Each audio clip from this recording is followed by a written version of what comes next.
హమ్మయ్య! Finally weekend వచ్చింది. కానీ ఈ వీక్ ఏం కుకింగ్ చేయాలి అని ఆలోచించకుండా ఈ రెసిపీని అయితే ట్రై చేయండి. మీకు చాలామంది యూట్యూబ్లో కుకింగ్ వీడియోస్ చూసి కొత్త కొత్త ఐటమ్స్ అయితే ట్రై చేస్తుంటారు. సో అలా ట్రై చేసే వాళ్ళకి వైరల్ రెసిపీసే కాకుండా ఇలాంటి సింపుల్ రెసిపీస్ కూడా మీరు ట్రై చేయండి.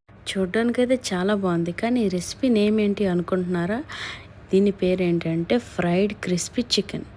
మనం రెసిపీ స్టార్ట్ చేసే ముందు నేనైతే ఒక విషయం చెప్పాలనుకుంటున్నాను. సో చాలామంది మన వీడియోస్ చూస్తున్నారు. సో సబ్స్క్రైబ్ ఎలా చేయాలో ఇక్కడ నేను ఆల్రెడీ వీడియో అయితే అప్లోడ్ చేసి పెడుతున్నాను. సో ఇక్కడ పైన బెల్ ఐకాన్ మీద ప్రెస్ చేస్తే మనం ఆల్ అని ప్రెస్ చేసినాక మనకి సబ్స్క్రైబ్ అని ఆప్షన్ కనిపిస్తుంది. సో దానిపైన క్లిక్ చేస్తే మీకు మన వీడియోస్ అప్లోడ్ చేసిన వెంటనే మీకైతే నోటిఫికేషన్ వస్తుంది. సో వీడియో చూస్తున్న వాళ్ళు కొంచెం లైక్ కూడా చేయండి, అలాగే కామెంట్ కూడా చేయండి. సో మీకు ఈ రెసిపీ ఎలా నచ్చింది, నెక్స్ట్ ఏ రెసిపీ అయితే ట్రై చేయాలో మీరు కామెంట్ చేస్తే నాకు ఇంకా మంచి మంచి వీడియో చేయాలని అనిపిస్తుంది.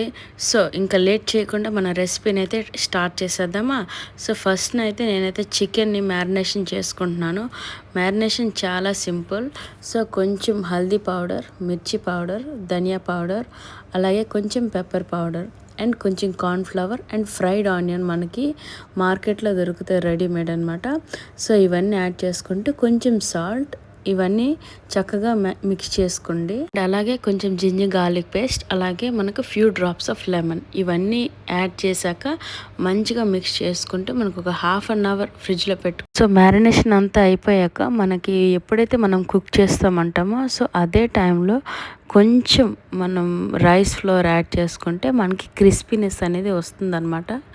అండ్ మనం ఫుడ్ కలర్ కూడా వేస్తే మనకి ఎగ్జాక్ట్లీ రెస్టారెంట్లో మనం స్టార్టర్స్ తింటాం కదా, సేమ్ అదే స్టైల్లో ఉంటుంది. చాలా అంటే చాలా బాగుంటుంది. సో ఈ రెసిపీని అయితే నేనైతే ఇక్కడ ఎయిర్ ఫ్రైయర్లో చేస్తున్నాను. సో మీరు ఓవెన్లో చేసుకోవచ్చు, లేదంటే డీప్ ఫ్రైనే చేసుకోవచ్చు. టేస్ట్ ఆల్మోస్ట్ సేమ్ ఉంటుంది. సో ఇక్కడ నేను ఓవెన్ని ప్రీహీట్ చేసుకుంటున్నాను ఒక 5 minutes. సో ఆఫ్టర్ ప్రీహీట్ అయినాక వెంటనే మ్యారినేషన్ చేసి పెట్టుకున్న చికెన్ అంతా ట్రేలో పెట్టుకుంటూ కొంచెం ఆయిల్ అప్లై చేసుకుంటూ ఈ చికెన్ అన్నమాట చక్కగా లేయర్స్లో పెడుతున్నాను. సో దట్ మనకి కింద స్టిక్కీగా ఉండకుండా మంచిగా వస్తుంది. సో ఆఫ్టర్ 25 minutes మనం టైమర్ సెట్ చేసుకున్నాక మన చికెన్ అనేది చాలా పర్ఫెక్ట్గా అయితే కుక్ అయిపోయింది. బయట అంతా క్రిస్పీనెస్గా, లోపల సాఫ్ట్గా అండ్ మరీ అంత డ్రైగా కాకుండా చాలా బాగుంటుంది. సో మన సాసెస్ కూడా ఏదైనా డిప్ చేసుకుని chilli sauce or mayonnaise or ketchup, ఏ సాస్తో తిన్నా కూడా చాలా అంటే చాలా బాగుంటుంది. సో ఇంకెందుకు ఆలస్యం, ఈ వీడియో కనుక నచ్చినట్లయితే లైక్, షేర్ అండ్ సబ్స్క్రైబ్.